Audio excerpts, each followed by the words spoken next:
Hello guys, welcome to my YouTube channel. So today we'll be solving Lead Code Weekly Contest 367 problem 2095, that is third problem and the first problem. Both problems are very similar. The only difference is between the constraint. In the first problem we have array of length 100 and in the second it goes to just 10 to the power 5 and nothing to worry about. Okay guys, so let's go and see the problem once. What is problem it's saying? So problem is saying that first of all you just pause the video, read the question, then I'll go and explaining. Okay, cool. So we have an array nums of length n and we are giving two integer index difference and value difference. Okay. Now what we have to find is we have to find two indices such that the difference between the indices should be greater than equal to index difference and the difference values should be greater than equal to value difference. Okay. Now we have to just return an answer, basically a vector answer or integer array, some whatever you want to say, such that ij is whatever we found out from here, and if there is no such indices we can return -1, and if there are many answers we can return any of them. Okay, so let's understand the problem.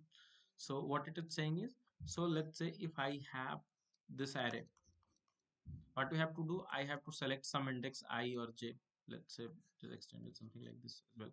So, and we will have to make sure that I minus j, absolute value of I minus j should be greater than index difference.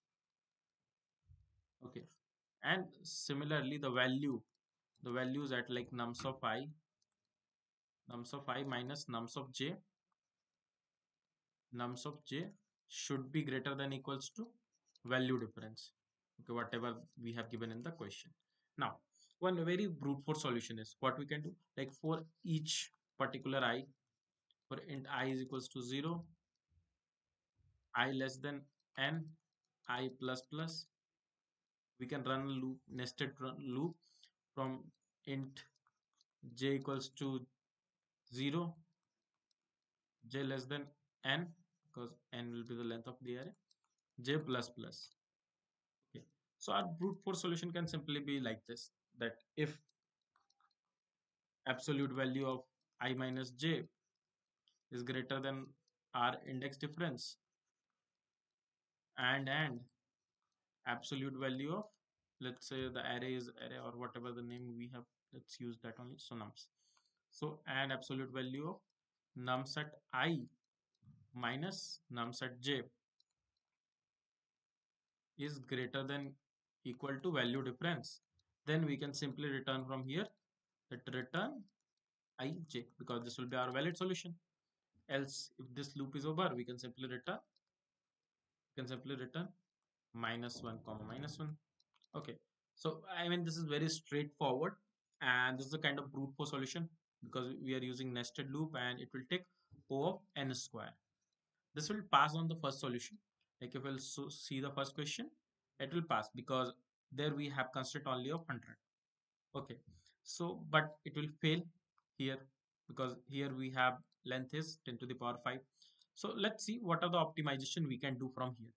So the very first thing we can see over here is, like, we are starting I equals to 0 and j equals to 0. Let me change the color. So what we are doing is we are starting from I equals to 0 and j equals to 0. That means, let's say if we are at I is equals to 2, then for 2 we would have checked 0, 1, and then 2 and 3 and 4. But if when I was 0, we already would have checked 2, right? Because we start from like 0 and go till n minus 1. So for 0 we have already checked for 2 and we are again checking for 2. So I mean if 0 or 2 exist or 2 or 0 exist, that's the same thing for us. Yeah, because the condition will satisfy because we are always taking absolute difference. So first thing what we see over here is we don't need to start our second loop from 0th position. We can always start from I plus 1th position. Why? Because for rest of the pairs we have already checked.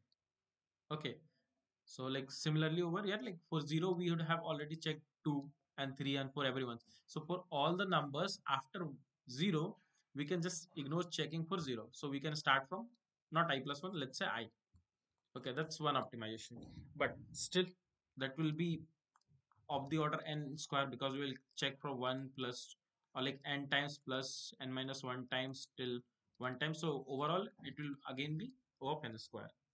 Okay. So let's say like if index difference is 3, if index difference is 3 and we are at I equals to 0, so does it make any sense, make any sense to check for I is equals to, like, I mean, can we check for j such that j is equals to 1 or 2? No, because we already know that the minimum difference should be 3, right? So what we saw over here is like the minimum difference we should always keep on, like something I and j should be at least index distance apart, or index minus 1 distance apart basically. Okay. So now let's say if this is our array and this is the last value, let's say this is n minus 1. So, and let's say, or it's better, write it numerical values. Okay. So let's say we have arrays of size something like this, and we'll just number it out: 0, 1, 2, 3, 4, 5, 6, 7. And we have index difference, index difference, index difference equals to 3. That means if we want to consider the 7, we minimum at least we will have to start from here 4, or below 4, or below 4, or beyond 4. Okay. So what we know that if we want to check for this particular condition, or like this particular index, at minimum we have to start from 4 and we'll have to keep on decrementing. Okay. And if we are at 3, obviously we can take all the answer whatever was possible for this 4, plus one more in front of that possible array or subarray, whatever we want to say, because we have moved one position from 4 to here, so we can move our pointer from here to here. So what I am saying is, again, let's listen this. Let me erase this one.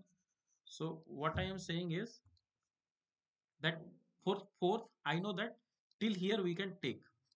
Okay, let's say if it was increases or something like this. And if I want to move for here for 3, how many area we can consider? We can take this element as well and we can add on. So the entire array we can check from here is here, because we already know that for 3, if we will start from the index 6 and go beyond 6, our first condition that index difference should be greater than equal to 3 will be satisfied. Now I only need to check, only need to check that the value difference should be greater than equal to value difference. Sorry, it's a bit confusing. So like the difference between the values at this 3 and at any number at any position after this 6, including 6 as well, if the difference between them is greater than equal to value difference, then we have found our one answer and we can simply return it. Okay. So similarly for 2, what we'll have to do is we can always take this one, and with that we can also consider this fifth value or the fifth index, because again we are moving our index 1, and similarly we can extend our this secondary array also 1 by 1. Okay.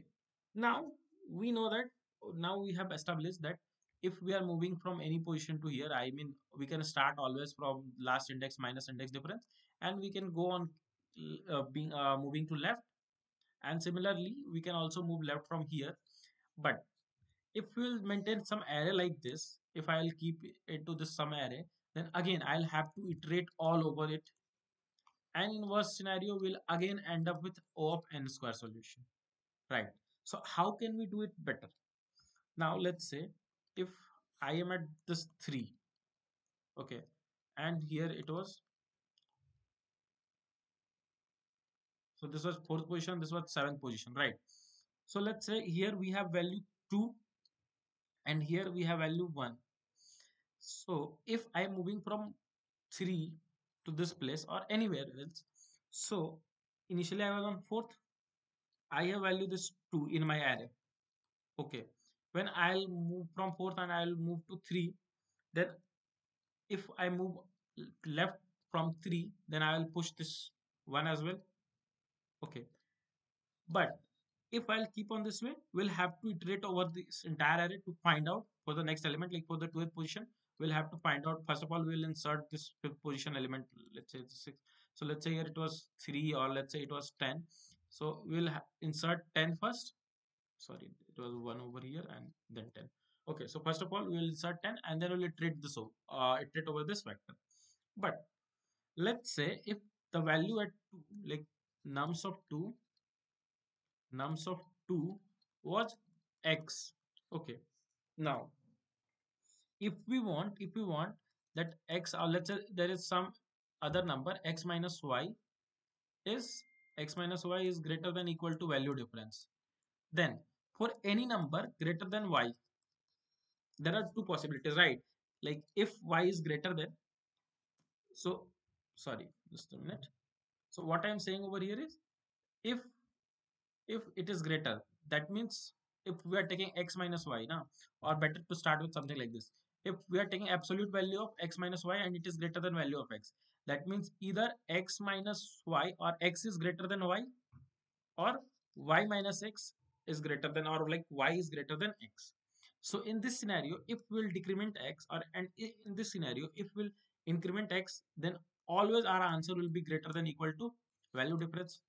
Because what I'm saying is, let's say if x is 3 and there is some y, and I'm saying that this is already greater than value difference, then if I'll replace with y minus 1, then always this will go on increasing, because this one will, we can simply shift it that side, and this will again be something like this: 3 minus y is greater than value difference plus 1. So we are seeing that there is something positive, and we already know that this was greater than value difference.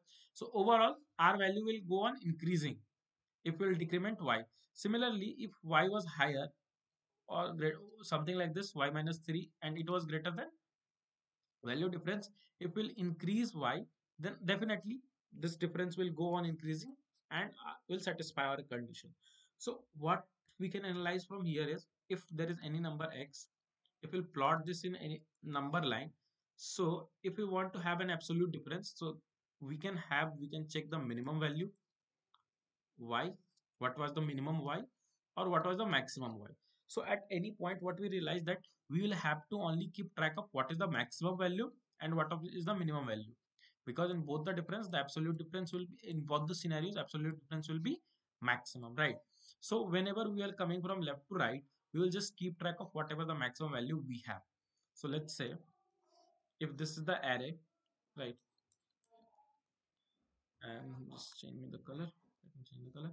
Okay, so let's say if index difference was 2, then I mean we can start our I from here and we can start our j from here. Initially we have only this element, and we can check for this, like if I have maximum value, and okay, yeah, we have to return the result, right? So what we will do, we'll store it as a pair. Okay, so what it will have, uh, it can be of any order, but let's say we are storing values first, whatever the value, and its index. Okay, similarly for minimum as well, we'll have value, or better write it well, and index. What will maximum signifies? What was the maximum value and its index, and what was the minimum value and its index. Okay, so for I, we will have only this element. We'll check if this is maximum, difference between this current element and this maximum 0 is greater than equal to value difference or not, because we already know that we have already kept the difference between here and here is minimum difference is always greater than equal to index difference. So one condition was already satisfied. We have to check only for the second condition. Similarly, if we'll move from y to here, I minus 1, sorry, I to I minus 1, then we can also consider this element. Yeah, okay. So we'll update this, our maximum and minimum. Similarly, if at any point our condition satisfied, we can simply return it. Else, if we reached end and none of the conditions satisfied, we can simply return minus 1 comma minus 1. Okay, I hope this solution would be clear. Let's go see the solution. Just give me a second. Yeah. So what we have done, we have just created a vector to just store two elements. That is, first of all will be value and second one will be its index. And for minimum, we are taking value as int max. Okay, so we have started our loop something in we are using while loop because we know that we will start something from here, like I will point to here and J will point to here and will keep on decrementing. So I have started a while loop while I is greater than equal to 0. First of all, we'll maximize the value or minimize it, whatever the like we'll try both maximizing and minimizing it. So we have first of all check if current maximum is less than the value we are pointing to at J, that is this position. If that's the case, we'll update the max value and we'll also update the index because that now the index will be J. And similarly, we'll decrement, we'll check if the minimum value is greater than num size, then we'll minimize it. And finally, we'll check if if the absolute difference is greater than the value difference. We already know that the index difference will always be greater than the index difference. Then we can simply return our answer. Okay. I hope this question would be clear to you guys. Let me know in the comment section if you guys have any doubt before let's submit this and check this. Yeah, so this is the AC solution. Let me know guys if you have any doubt in the comment section. Yeah, and one more thing, that this same solution will be applicable to here as well. Like, I mean, if you want, what we can do is we can simply just copy paste it over here. Sorry.